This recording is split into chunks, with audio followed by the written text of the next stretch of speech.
capitulation de Guy Mollet devant les Ultras entraîne la démission du général Catroux et son remplacement par un nouveau ministre résident, le syndicaliste et ex-résistant Robert Lacoste. En mars, Mollet fait voter des pouvoirs spéciaux qui donnent au gouvernement tous les moyens militaires pour mener la guerre en Algérie. Le président du Conseil décide d'accroître l'effort de guerre. Il envoie en Algérie les rappelés. En quelques semaines, les effectifs du contingent doublent. Désormais, c'est l'ensemble de la jeunesse française qui va être confrontée aux méthodes du maintien de l'ordre. Je suis revenu à la fin de mon service militaire en France.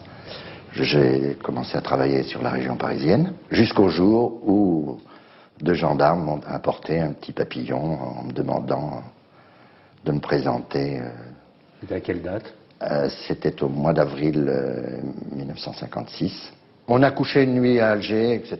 Et puis le lendemain matin, on nous a embarqués très tôt le matin dans un train qui nous a emmenés en Grande Kabylie, à une dizaine de kilomètres de Palestro, au pied des gorges de Palestro, qui sont des gorges magnifiques, qui font 14 kilomètres de long, qui au point de vue touristique représentent quelque chose de fabuleux, c'est évident.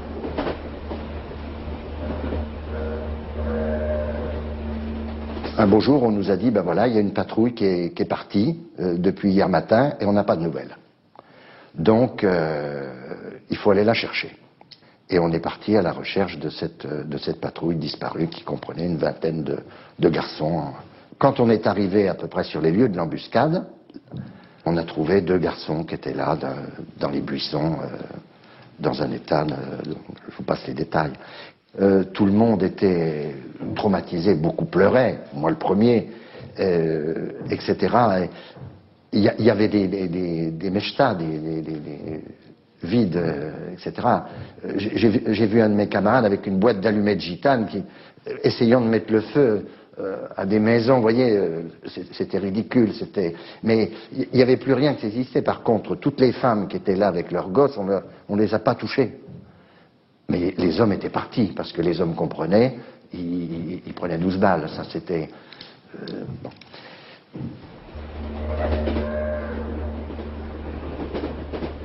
Le lendemain, une fois de retour à Beni Amran, où on était installés, il est arrivé un hélicoptère avec tous les autres, dévêtus, dans un état, un second. Il les avait quand même embarqués rapidement parce que ça faisait déjà 2-3 jours que l'opération s'était passée, les corps commençaient, il faisait très chaud.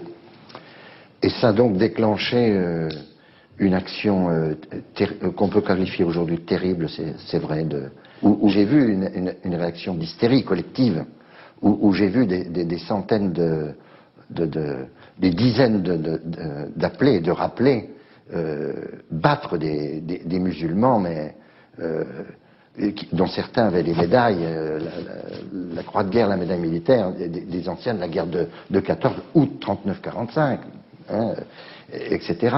Et à un moment donné, je crois, j'ai eu l'impression que certains allaient tirer dessus, et les officiers qui essayaient de calmer le jeu n'étaient absolument pas écoutés.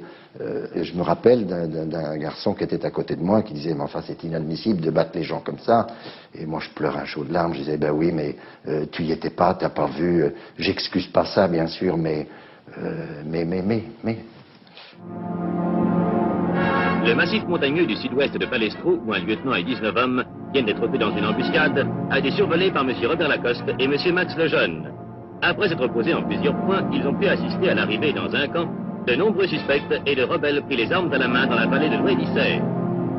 Le 18 mai 1956, dans les gorges de Palestro, 19 jeunes rappelés inexpérimentés tombent dans une embuscade.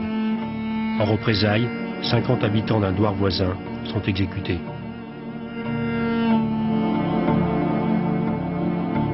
En métropole, la tragédie suscite une immense émotion. Pendant longtemps, le spectre de Palestro hantera les nuits des soldats français. La peur de tomber dans une embuscade, la peur d'être mutilé, égorgé, alimente les horribles récits qui circulent de piton en piton.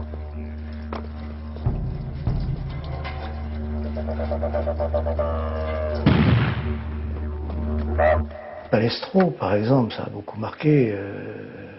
Palestro, c'était l'événement que de bouche en bouche, les maires se disaient quand leur enfant était parti. C'était Palestro qui était le point principal. Et Palestro nous faisait peur à tous. Et vous êtes parti en Algérie en fin 59 ? Oui. Oui, enfin 1959. Donc c'est 3 ans après Palestro, Oui. et 3 ans après on continue à... Mais ça marquait encore les consciences, les esprits. On avait toujours peur de Palestro.